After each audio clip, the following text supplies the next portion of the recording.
はい、こんにちは。今日はね、テイルローター後編やっていきたいと思います。前回飛べるところまでは行けてるんだけど、これで空中遺跡を目指したいということで行ってみましょう。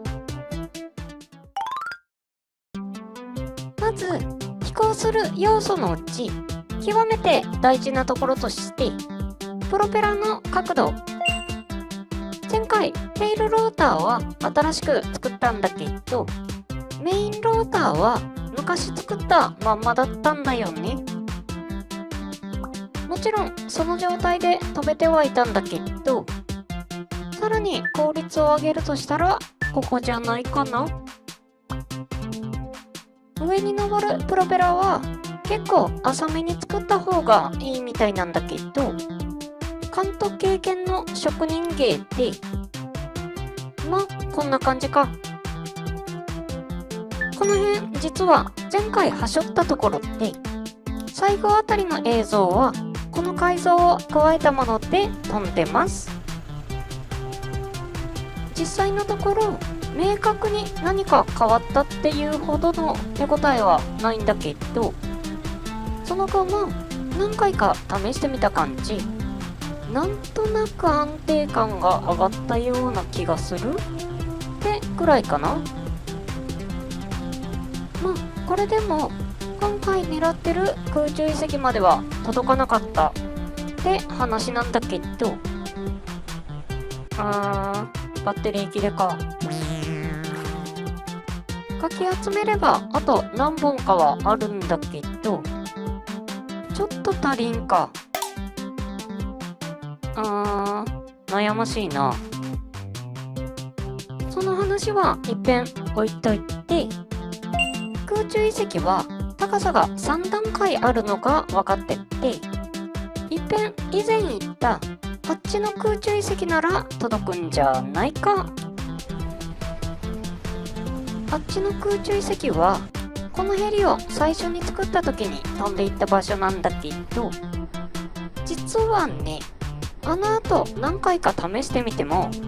最初の1回以外は到達できてないんだよねなので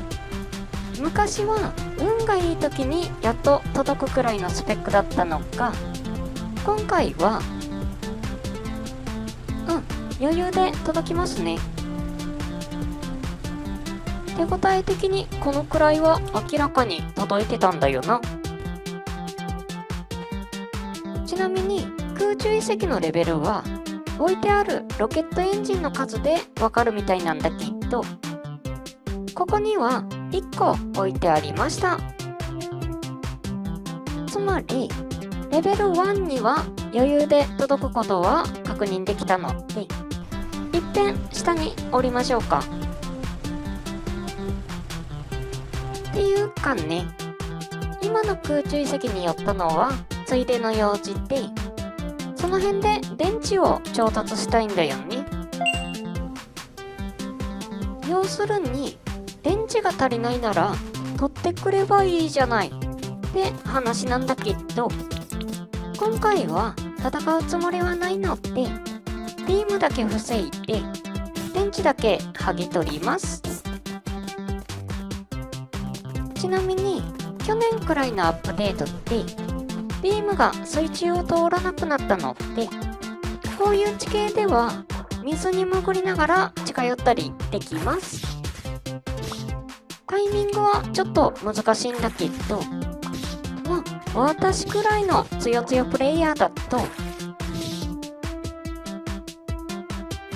念のため盾を持って慎重に近づきますね。とりあえずこんだけあれば十分か。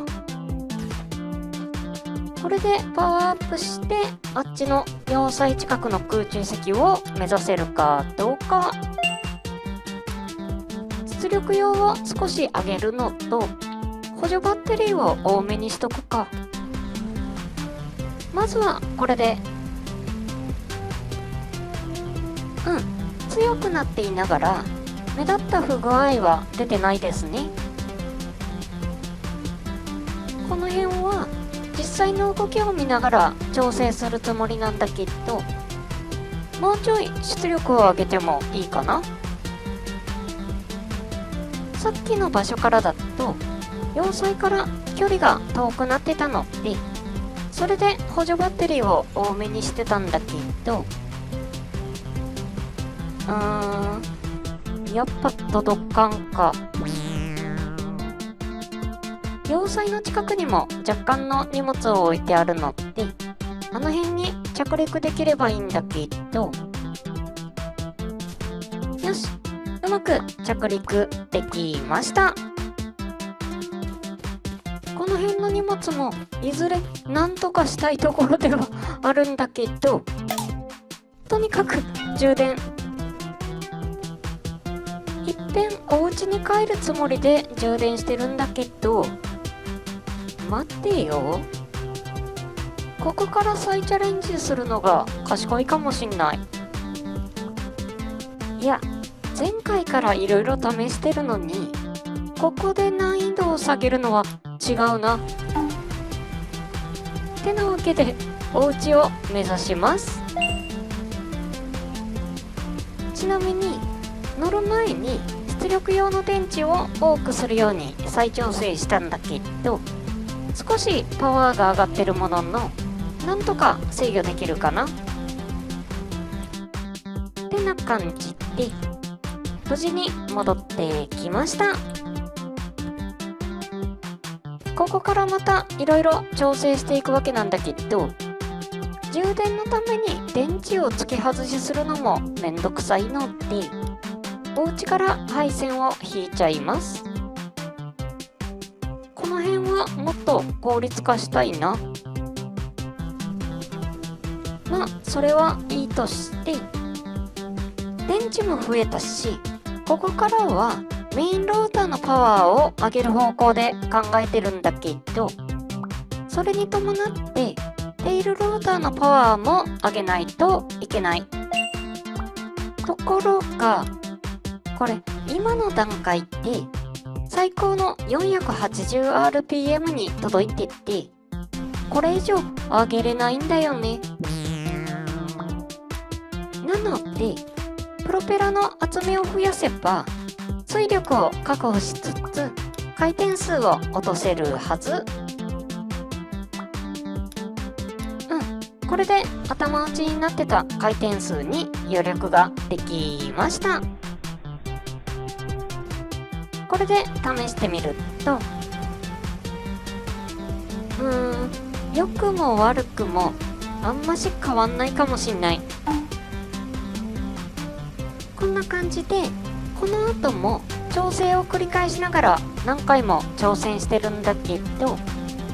無理に近づこうとせず、高度が達したかどうかで挑戦してます。っていうのも、高度さえ到達できるスペックがあれば、距離に関しては補助バッテリーの量を増やすとかで対応できるはずなんでね。まあ風向きの影響とかもあって、映像では1回1回あたりの成果は確認しにくいんだけど、良くなったか悪くなったかを手応えで感じながらやってます。調整の内容もああでもないこうでもないって感じで、結構グダグダでやってるので、その映像を流しながらポイントだけ。基本的には電池の本数の調整なんだけど、これはメインローターとテイルローターの両方に関して調整してます。メインを強くしすぎるとテイルのパワーが追いつかないので、また上げるって感じなんだけど、これね、前回見落としてたポイントとしては、メインの反作用をテイルで抑えてるはいいんだけど、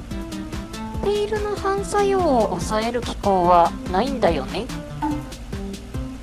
理屈ではこの方向から見たとき、テールはこっちに回ってって、本体はその反対側に回るんだけど、この世界ではプレイヤーの位置はかなり強力な固定効果があるので、実際には大きな影響は発生しないはず。ただ、プレイヤーの位置がずれたりすると、その瞬間この固定効果が外れそうなので、この前から発生してる変なブレの正体はこれかな。とはいえ、少なくとも見た感じちゃんと乗ってる時でもブレたりはするし、まあ仮説の一つにしか過ぎないというか、ブレが発生する原因の一つかもしんないってところかな。その辺の話もありつつ、反作用を少なくするに越したことはないんだけど、じゃあ回転数を下げればいいのかなってな発想で、プロペラを増やしたりもしてます。抵抗が増えた分、回転数は落ちるんだけど、でも抵抗が増えた分、反作用も増えるんじゃないかな。そんな不安もありつつ、一応試してるんだけど、実測で言うと反作用が減ってる手応えはありますね。その手応えを確認した上で、プロペラの枚数を増やしたりはしてたんだけど、厚みが増えた分、この2つが干渉するようにもなっちゃってしょうがないので、プロペラ自体を大きくして面積で稼いだ分厚みを減らしたりもしてます。ただ面積を増やして安定するなら、前回プロペラを4枚組にしてた時の方がバランスが悪かったってことの説明がつきにくいんだけど、いただいたコメントの中で、回転数が低すぎると風に対する安定性が弱くなるのではっての話があって、確かにその説は有力かもしんない。今試してる感じ、ちょっとこれは目で見て確認するには難しいので、感覚だけのお話ではあるんだけど、ある程度の回転数を確保しとけば、その分風に対する抵抗が増えるはずなんでね。なんやかんややってると、お、これはいけるんじゃないか。高さは明らかに届いてる。風向きが悪い。こんにゃろ。なんとか。よっしゃ。これで空中遺跡に到着することができました。ロケットエンジンが3つ浮いてあるのってやっぱレベル3のコードでしたね。それはいいんだけど、これ戦利品持って帰れるか？減った電池はここにある分から若干充電しとくとして、ロケットエンジンが積めるかどうかの実験は後回しにしてたんだよな。体感3つは無理そうなので、とりあえず1個だけ。帰りはほとんど交換になるので、無事に帰れる可能性は五分五分ってところか。これでいけるか？なんとかなりそう。よし、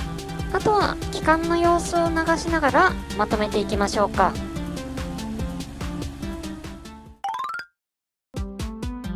ということでが後編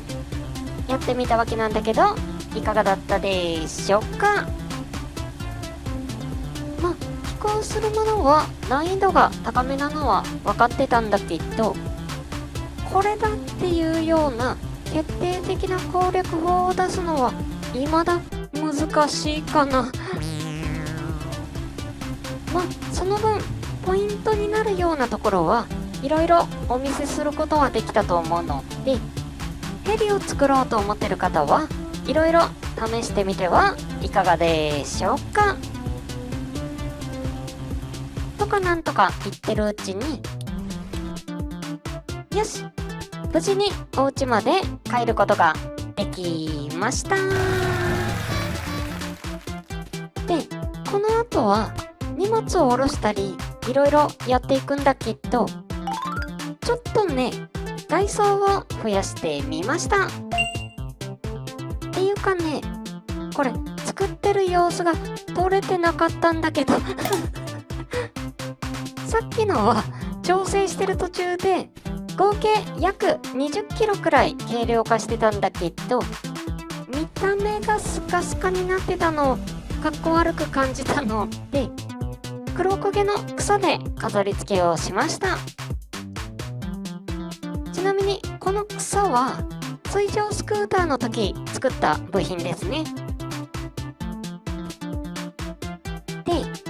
さっきロケットエンジン1つは持ち帰れたので、これを繰り返せば3つとも持って帰ることはできるんだけど、会場に中継地点があればもっと活動しやすくなるんじゃないかということで、次回は空母海やっていきたいと思います。はい、じゃあ今日はこの辺でバイバーイ。